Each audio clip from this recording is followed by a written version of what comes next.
Hi, I'm Pat, and welcome back to the channel. Today we're going to talk about the BMW i8 refueling process, some of the issues you can encounter, and how we're going to prevent them from happening on your car. Stay tuned.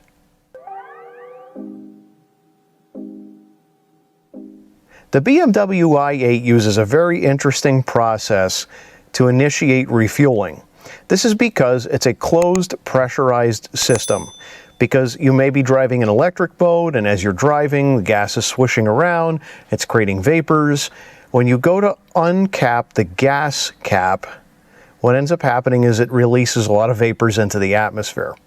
So what BMW decided to do was implement a feature that allows you to depressurize the tank from the car. Well, when you press that button to depressurize the tank, sometimes the fuel pressure sensor in the tank doesn't get the correct reading. It won't unlock the fuel door. You will not be able to refuel the car. And this has created a lot of problems for a lot of people. Now, BMW decided to put an emergency release in the trunk, but sometimes even pulling that emergency release doesn't do anything. If you pull it too hard, it'll break. If you have a secondhand car, the previous owner may have broken it. So let's talk a little bit about how the refueling process is initiated and what happens in order to make sure that you're able to open the fuel tank. So let's say I just pulled up to a gas station and I want to refuel the car. If I reach over here and I press this button on the door that has a picture of a gas tank, it now says preparing for refueling on the dash. Now, if you have a problem, it can actually sit at about 25% and never go away. However, mine says refueling possible. Let's hop out and open the fuel door. Now, if we push in on the fuel door, it releases it, and then we can open it up, and of course mine's a little wet because I've been driving in the rain, and we can go ahead and undo the gas cap. So this is the mechanism here that you have to push in order to release the door, but this doesn't latch the door. What latches the door is a pin that's down in this hole right here. It's a very small pin. And on the door, on the fuel door itself, there is a loop. So when you shut this, there is a magnet in here that goes into this slot, and there's some wires in here that detect whether or not the door is shut, and once it's shut, it'll go ahead and push this pin back out. So I'm going to go ahead and close the fuel door as if I just refueled it, and we can sit here and listen to see if that latch engages. There it is. So we actually heard the latch engage, and now we cannot open the fuel door again. If you happen to be in a situation where this doesn't unlatch, you can't get this open. And in fact, BMW says in order to get it open, you're going to have to pop the trunk and pull an emergency fuel door release switch. In fact, it's just a piece of plastic cable that runs from the trunk to the fuel door. Let's take a look. So if I pop the trunk, I can then open it up and access a panel on the passenger side of the vehicle, which is down here. I had some difficulty opening this one-handed, so I went and put the camera down and did it off camera. But if we pull this out of the way, we could see a little green dot right here, and if we pull on this, it'll actually release the door. It's supposed to anyway. Sometimes you could pull it a little bit too hard, and it does actually disengage or it breaks. I'm wanting to pull it hard to get it to open, but I don't want to break it. This is the situation we all run into. So I gave it a little pull. I know that it didn't disengage. I would have heard something here. No. So it won't open. So at this point, really the only option you have, and BMW has this in their manual, is to stick a blood pressure cuff inside here and pump it up until it breaks this loop in the door. No, I don't like that idea. You can get into this mechanism through here. So I'm going to go ahead and take the wheel off and the wheel well, and then we could take a closer look at what this mechanism is and disengage it. I'm going to go ahead and start by jacking up the BMW i8. I've already driven it up some blocks so that I can fit my jack under the car. Now I could have used my quick jacks, but I figured I just want to take this one wheel off. So let me get the car jacked up and remove this wheel.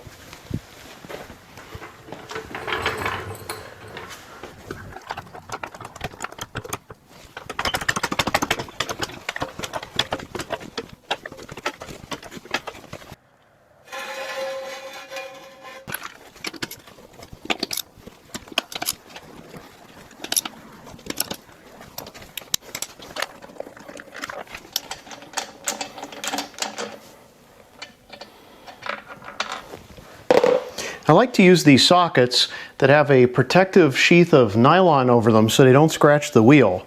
And I also like to use this tool that allows me to take the wheel off. So link in the description to these two products if you're interested.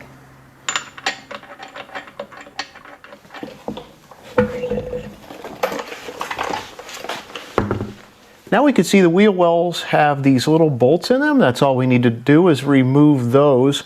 It goes all the way up to here, so remove all those as well as this little guy here, and that's just a nut, and there are a few underneath here.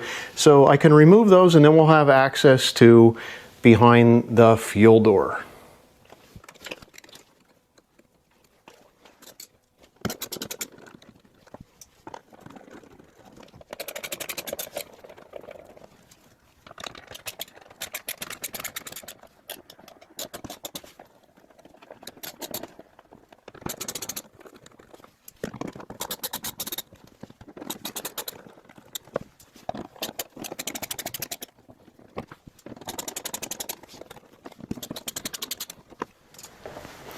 Now that I've removed all the bolts, I can go ahead and take this out. It will be tucked in underneath the sides of the body here. Just give it a good pull, and you should be able to release it.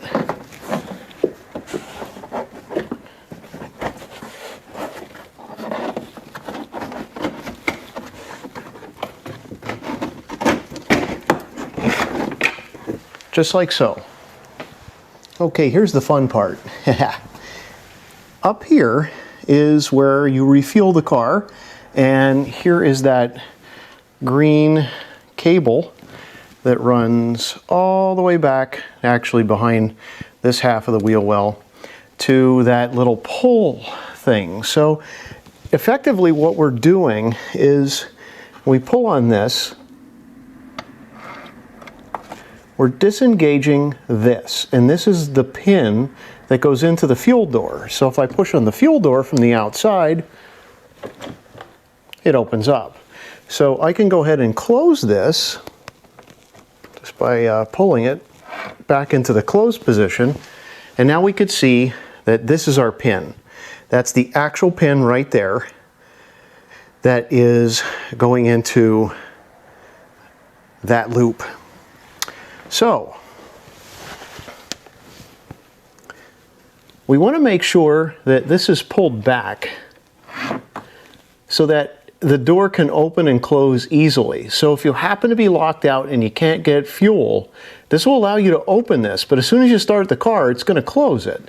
So at this point, you may just want to, drive to a gas station without the wheel well here and then try to fuel up. It's up to you what you want to do. But I highly suggest that once this is pulled open, we disengage the actuator. This is the arm to the actuator right here, and this is the actuator right there. And so I'll just try to get a little bit of a close-up. And if you could see at the bottom of that actuator, there's actually a clip and some wires that go into it. That's what controls the actuator. So I tried disconnecting the cable to this actuator, and what I learned is it throws a trouble code, a P04BB, and a check engine light. So I went ahead and reset the check engine light after reconnecting this. So just disconnecting the wires to this doesn't really help us. We need to get this pin out of the path. So if I pull it open, I can wiggle it so that it no longer fits in the fuel door hole. So now it's out of the way, but it can't shut. I can rotate it, move it around a little bit. There's a little clip here that holds it in place. So now it's free, but is it really going to be? No, it's going to impact things. It's really not going to work in this position. Now I can see that there's a clip right here that if I undo that clip, I should be able to slide the bottom of the actuator out. Yes, and there is a clip on the top, and I'm going to have to do this by feel. Yeah, there it is. It sort of sits in a divot at the top up here. Now I do have this little pick device that has a hook on the end of it. I'm going to see if that works. And if that can undo the top clip, we should be able to move this actuator out of the way. Yep. There we go. So we got both clips undone. And there's our actuator. So at this point I can undo the emergency release cable. So I'm just going to squeeze this green ring and see if I can get it off of the oblong black piece of plastic. There it goes. Okay, so now I see that this rod is held into place by this plunger. So there's a little white plunger that sticks in this rod, and you can actually push the rod past the plunger. So that's what I'm going to try next. I'm going to hold on to the plunger and just twist it, and out comes the rod. Okay, so now this actuator doesn't have a rod connected to it. I can put it back into place in the same configuration it was when I pulled it out. So I'm going to try to get it fed into the slot here and pushed into place. Okay, so these two plastic pieces up here next to this clip, there's one behind and one forward. They fit in these two little holes in here. And there's another one here that fits in a hole. So if I line all the holes up,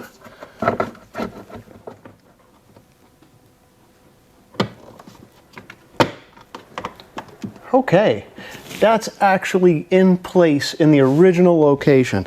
This is awesome. So I have the actuating rod and pin disconnected completely. Now the last thing I need to do is just to put this in a secure location to make sure that it stays out of the way and it doesn't make any noise. Oh, in fact, there is a wiring harness right here that I can just tuck it behind. So that's up and out of the way, of course. So I'm going to go into the vehicle and tell it I want to refuel, and we'll watch it go open.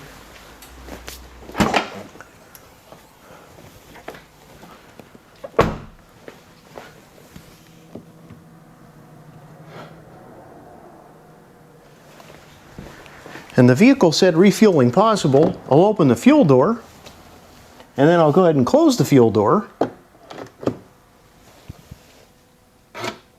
And the actuator shuts. So this little operating rod right here, can't even believe it, just this little piece of plastic would lock that door forever if the fuel pressure sensor failed in the tank. So if your car's under warranty, you can get your fuel pressure sensor replaced. It's not a problem. And yeah, you could pull the emergency release in the trunk, but if that emergency release fails because this piece of plastic breaks or, you know, falls off the little loop here, the little nub in the operating rod, then you're out of luck.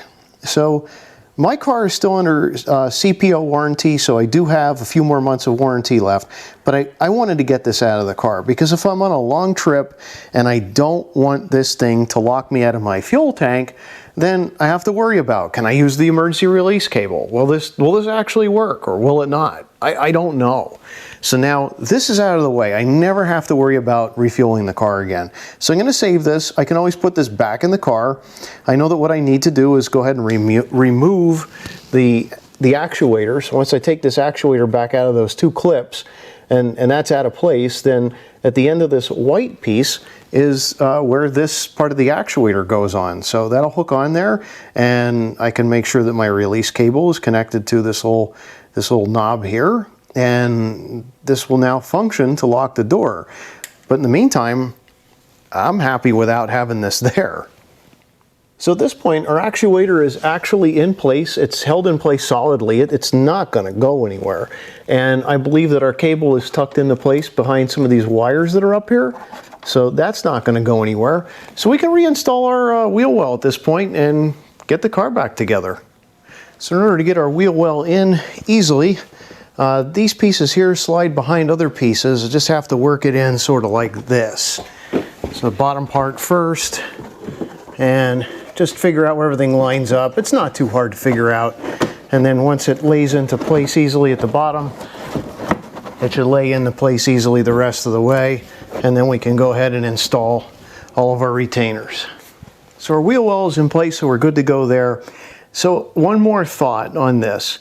Since if we do actually have a fuel pressure sensor failure in the fuel tank, when you go ahead and press the button to refuel in the car, it'll say 25% and it'll never get to complete. You could still refuel the car, but you have to be careful because if you've been driving in electric mode, fuel's been sloshing around and vapors in there have been creating pressure. So what I always advise to do, even now, is to pull into a gas station in sport mode. Throw it in sport mode, make sure the engine's running, and then that way you don't have any type of pressure, excess pressure in the tank. So if you did have a fuel pressure sensor failure and you wanted to refuel it, you'd pop the door, you'd undo the cap slowly, and if there was any pressure in there, it would be vented off. But when you do run the engine, you don't have as much pressure in the tank because you're pulling the fuel into the engine in order to keep it running. So let's go ahead and put the tire back on here and we'll button everything back up.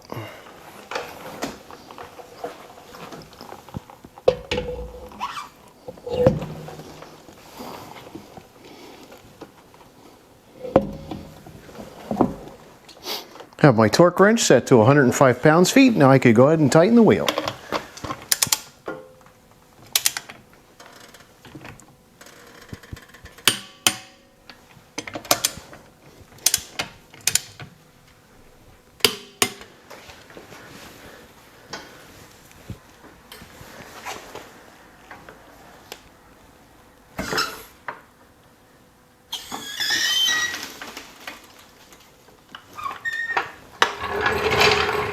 So just to recap, what happens is every time you go ahead and press the button in the cabin, it depressurizes the tank. The pressure sensor that's inside the tank says, okay, the pressure's low enough, I can then unlock the fuel door and you can refuel. But if that pressure sensor fails, and it fails often, you either need to take the car to the dealer and have them drop the tank and put a new fuel pressure sensor in it, which can cost about $2,000, or you could just do this easy fix. And if you are worried that the fuel system isn't depressurized enough in order to refuel it, drive to the gas station on sport mode. And then that way you're evacuating as much pressure from the tank as possible because you're running the mid-engine. Then when you go to refuel, you won't have to worry about fuel pressure. It won't be a problem. It's mainly an issue when you're driving in electric mode and the fuel is sloshing around. So no worries on that. So I hope you enjoyed this video. Please give me a big thumbs up. And if you haven't subscribed, please subscribe to the channel and ring that bell for notifications, as I'll be posting BMW i8 content often. Thanks for watching and happy motoring.